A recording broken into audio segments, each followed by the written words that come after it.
आपल्या सोबत आहेत राष्ट्रवादीचे नेते जितेंद्र आव्हाडजी. सर, तुम्ही ट्विट केलं, धक्कादायक असं चर्चा सुरू झाल्याचं ट्विट केलं की काय सांगणार त्या ट्विटबाबत? नाही, ते ट्विट म्हणजे शेवटी आम्ही राजकीय वर्तुळात फिरत असतो, चर्चा करत असतो. प्रत्येक दुसऱ्या दुसऱ्या पक्षात आपापले मित्र असतात. तर त्यांच्यातनं जे काही बाहेर आलं ते मी ट्विट केलं. का बी जे पी अत्यंत जोरात आहे. ते राज्यांच्या निवडणुका जिंकल्यानंतर आपण स्वतः महाराष्ट्रात एकट्याच्या ताकदीवर निवडून येऊ शकतो असा विश्वास बी जे पीच्या कार्यकर्त्यांना, बी जे पीच्या काही नेत्यांना आला आहे. आणि हा विश्वास व्यक्त करत असताना ते म्हणतात की उगाच आपल्यावरती जो फोडाफोडीचा आरोप होतोय तो बाजूला ठेवून, जी डाग लागलेली नाव आहेत ती बाजूला ठेवून आपण जर स्वतःच्या ताकदीवर पुढे गेलो तर आपल्याला चांगलं यश मिळू शकतं असा त्यांचा विश्वास आहे. सर, कमळावर लढवावं ज्यांनी भाजप सोबत निवडणूक लढवायची आहे, त्यांची शेवटची हे असणारच की तुम्ही कमळावर लढा. असं आहे की ते कमळावर लढले नाहीत, दुसऱ्यावर लढले, आणि उद्या जर दुसरीकडे बॅलन्स करायची पोझिशन आली आणि त्यांनी बदललं तर जे 2019 मध्ये झालं त्याचं रिपिटेशन बीजेपी कशाला होऊ देईल परत. त्याच्यामुळे शक्यता तीच आहे की बाबा आमच्या निशाणीवर लढायचं तर लढा, नाहीचं जाऊ द्या, चला सोडा.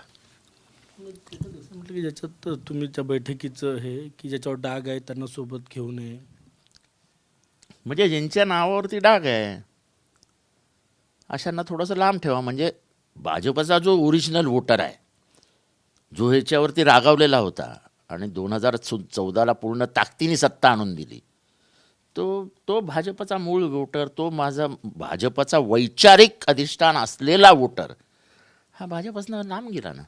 तुमच्या त्या ट्विटचा असा सरळ सरळ अर्थ होतो की एकनाथ शिंदे आणि अजित पवार यांना सोबत न घेता भाजप. ते त्यांचा काय विचार आहे तुम्हाला माहीत नाही, पण जो मला समजतो एवढाच आहे की लढायचं असेल तर कमळाच्या निशाणीवर लढा, बाकी सोडून द्या. त्या तुम्ही असं म्हटलं की 3 राज्याच्या निवडणुका जिंकल्यानंतर महाराष्ट्रात काय होईल याचं ह्याचा अरे ते RSS आणि BJP आहे, ते काय काँग्रेस आणि राष्ट्रवादी नाही आहे.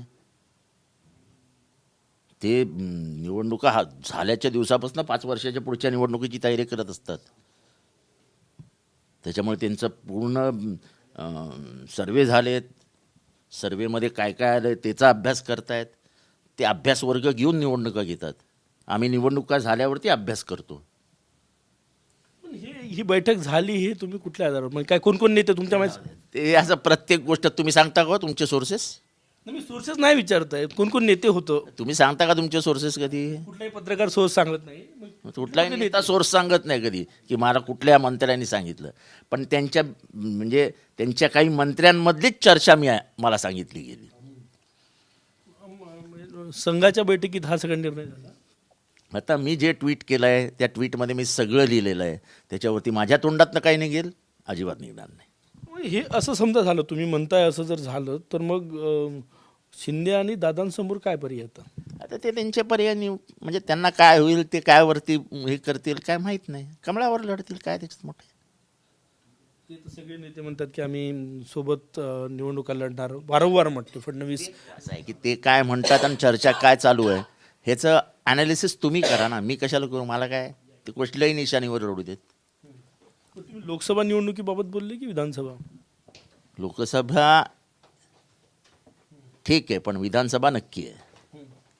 लोकसभा एकत्र लढते असं वाटतं तुम्हाला? असं आत्ता तरी वाटतंय, पण मला अंतिम क्षमी काय होईल हे सांगता येत नाही.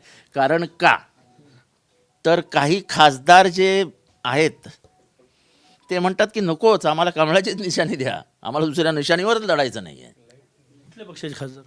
आता समजून घ्या ना, त्यांच्याबरोबर किती जास्त खासदार आहेत ते. शिवसेनेचे? तुम्ही सगळं माझ्या तोंडात दादा गटाचे खासदारच नाहीत, किती एक खासदार आहे. तुमच्या ट्विट नंतर संजय राऊतांचं हे ट्विट होतं की ते म्हटले की शिंदे म्हणूनच ह्या तुमच्या ट्विटला जोडून म्हणूनच RSSच्या स्मृती भवनमध्ये गेले. नाही, ते मला माहीत नाही ते का गेले, कशाला गेले, त्यांचं काय वैचारिक. कोणाला माहीत नसेल तर सांगतो, शिंदे शिवसैनिक होण्याच्या आधी स्वयंसेवक होते. संघाचे स्वयंसेवक? हो. तुम्हाला माझ्या शाखेत जायचे ते? हो. महाराष्ट्राला ही बातमी धक्कादायक असेल, पण हे सत्य आहे. आंबेडकर म्हटले होते की एकनाथ शिंदे यांच्या रक्तात संघ आहे. मग मी तेच सांगतो ना, मी काय खोटं थोडी बोलतोय. तुमच्या या ट्विटनं चर्चा सुरू झाल्या पुन्हा, ज्या चर्चा होत्या की याच्या काही 3 राज्याचे निकाल आणि तुमचं ट्विट. नाही, मी काय चर्चा घडवून आणण्यासाठी ट्विट केलेलं नाही. माझं ट्विट हे माझ्या विचारांचं असतं. मला जे वाटतं ते मी ट्विट करतो. तसं होईल असं तुम्हाला वाटतं?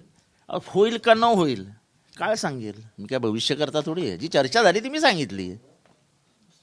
पुन्हा एकदा सांगा, मी पुन्हा महाराष्ट्राच्या प्रेक्षकांना, टी व्ही 9च्या प्रेक्षकांना तुमच्याकडनं ऐकायचं येते. तुम्ही ट्विट केला त्याचा अर्थ तुम्ही समजावून सांगा. त्याचा अर्थ असा की भाजप एकट्याने लढावं असा त्यांच्या वैचारिक अधिष्ठान असलेल्या वोटर्सचं मत आहे. आणि खास करून पुण्याची जी पोटनिवडणूक झाली त्याच्यानंतर तर त्याला अजून हे मिळालं. अजितदादा मुंबईत गेल्याची माहिती आहे, दिल्लीत गेल्याची माहिती आहे. मुख्यमंत्री मुंबईत आहे, देवेंद्र फडणवीस नागपुरात आहे. आता ते कुठे, ते काय मी काय थोडी कोण कुठे जातं याचा मी सकाळी अभ्यास करतो. मला काय करायचं कोण कुठे जातं. हे तुम्ही ठाम आहे याच्यावर? ठाम म्हणजे मी ट्विट केलंच नसताना मला एवढी पूर्ण माहिती नसती तर. बरं, मराठा आरक्षणावर आज का नाही 2 प्रतिनिधी सरकारचे मंत्री जरांगे पाटील यांना भेटायला जाणार. असं आहे की तुम्ही मूर्ख बनवताय, मराठ्यांनाही मूर्ख बनवताय आणि ओबीसींनाही मूर्ख बनवताय. हे सगळं स्टेट स्पॉन्सर्ड आहे दोघांच्याही आहेत. म्हणजे मला जरांगेंचं मला थोडंसं हे आहे की जरांगे हे काही फार प्रगल्भ आणि फार अनुभवी नाहीत. ते जे बोलतात ते त्याला फार काही असं म्हणजे ते इथनं बोलतात, पण त्यांचे शब्द चुकतात हे मान्य केलं पाहिजे. जरांगे पाटलांचे ते आज म्हटले की हृदयातून बोलतात. ते आज काल म्हटले की आरक्षण मिळालं नाही तर निवडणुका होऊ देणार नाही. असं आहे तेच. म्हणजे ते बोलतात ते इथनं बोलतात आणि भुजबळ जे बोलतात ते इथनं बोलतात. जो इथनं बोलतो तो बिचारा शब्दात फसतो, इथनं बोलतो त्याचं कौतुक होतं. पण दोघांमुळे समाजात तेढ निर्माण होते आणि महाराष्ट्र अस्वस्थ होतं. याचं आम्हाला दुःख आहे. मी ओबीसी आहे, मला 100% माहिती आहे की आमचं आरक्षण कोणीही खाऊ शकत नाही. काल मुख्यमंत्री एक मिनिट, कोणीही खाऊ शकत नाही. मग उगाचच ओबीसी मध्ये आपलं आरक्षण जाणार आहे, आपलं आरक्षण जाणार आहे, आपलं अक्षर काढून घेणार आहे. अहो तुम्ही मंत्रिमंडळात आहात भुजबळ साहेब, तिथे बोलायचं असतं. तुम्ही जितेंद्र आव्हाड रस्त्यावर बोलला तर ठीक आहे, अंधार आहे. ते मंत्री असं म्हणतो. एक एक एक शेवटचा माझा प्रश्न. काल मुख्यमंत्री म्हटले की महाविकास आघाडीच्या काळात उपसमितीचा अध्यक्ष मला होऊ दिलं नाही मराठा आरक्षणाचा, नाहीतर ते आरक्षण मिळालं असतं. आता ते सगळंच ते रडगाणं ते गातच असतात. मला हे होऊ दिलं नाही, मला ते दिलं होऊ नये. मी माझ्या जेवढं मला ज्ञान आहे त्याचा विचार करून सांगतो की एकनाथ शिंदे हे महाविकास आघाडीचे बॉस होते. बॉस, मुख्यमंत्री त्यांच्याशिवाय एक पाऊलही पुढे टाकायचे नाहीत. याचा कधी कधी आम्हाला राग पण यायचा, पण त्यांच्या पक्षामध्ये ते बॉस होते. बॉस. काल मुख्यमंत्री आणि उपमुख्यमंत्री अजितदादा दोघेही म्हटले की आम्हाला कुणबी प्रमाणपत्र नको. आता ज्याचं त्याचं मत आहे. आता मला ह्याच्यावर काही बोलायचंच नाही आहे. हे कुणबी जे आहे, कुणबी प्रकरण, ह्याच्यावर मला काय बोलायचंच नाही आहे. का नको त्यांना कुणबी प्रकरण? तुम्ही दुसऱ्यांना समजा कुणब्यांचं सरसकट हे द्यायला आम्ही तुम्हाला मदत करतो. म्हणजेच ही जी वृत्ती आहे डोक्यामध्ये सरंजामशाहीची, वर्णवर्चस्ववादाची, जात वर्चस्ववादाची, ती सोडायला कोणी तयार नाही आहे. कुणबी हा क्षुद्र आहे. वर्णव्यवस्थेमध्ये कुणबी हा क्षुद्र आहे. तुम्हाला माहिती असेल, नसेल तर सांगतो. बम पुरंदरे यांच्या कादंबरीत लिहिलेलं आहे की 4 आण्याला 5 कुणबीनी मिळत असत. हे मी नाही म्हणत. कुणबी हे स्वतः राजा शिवछत्रपती यांच्या ते काय लिहिलं ना कादंबरी, त्याच्यात लिहिलंय बम पुरंदरेंनी. कुणबी एक शूद्र आहेत. जितेंद्र आव्हाड क्षुद्र आहे आणि मान्य करतो मी शूद्र आहे. काल तुमचे जयंत पाटील तुमच्या पक्षाचे अध्यक्ष म्हटले की तिसरा पक्ष फुटण्याच्या मार्गावर आहे. तेव्हा वडेट्टीवार म्हटले की तुमचाच पक्ष फुटेल, राहिलेलेही फुटणार. नाही, मला त्याच्यावरती काय बोलायचं नाही. आमचे कोणी फुटणार बिटणार नाहीत. जे राहिलेत ते 12च राहिलेत, प्रेमाने राहिलेत, साहेबांच्या प्रेमापोटी राहिलेत आणि मेलो तरी फुटणार नाही. निधी द्या, नका देऊ, दम द्या, काही होणार नाही. आमच्या लोकांना दमही देण्यात आले ना. याला 650 दिले, त्याला 750 दिले, तुला 1 रुपया देणार नाही. नाही दिला तर नाही दिला. आम्ही काय आमच्या घरच्यांसाठी पैसे मागत नाही. आमच्या मतदारसंघातल्या लोकांना सरकारी पैशापासून वंचित ठेवणारे तुम्ही कोण? ते काय महाराष्ट्राचे नागरिक नाहीत? त्यांना काही चांगले रस्ते नको आहेत? तुम्ही त्यांचा निधी अडवणारे कोण? आणि समतोल निधीचा साधला गेला पाहिजे हा सर्वोच्च न्यायालयाचा निकाल आहे. विदर्भाचा बॅकलॉग हा कशावरनं आला आणि काम कोर्टाने सांगितलं की हा बॅकलॉग भरून काढा.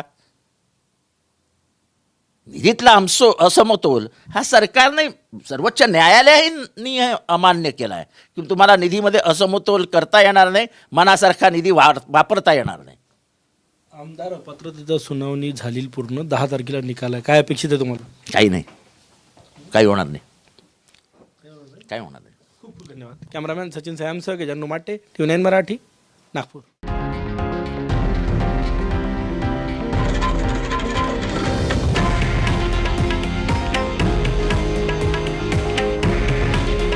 हे आहे देशातील नंबर 1 न्यूज नेटवर्क आणि आपण पाहत आहात TV9 मराठी.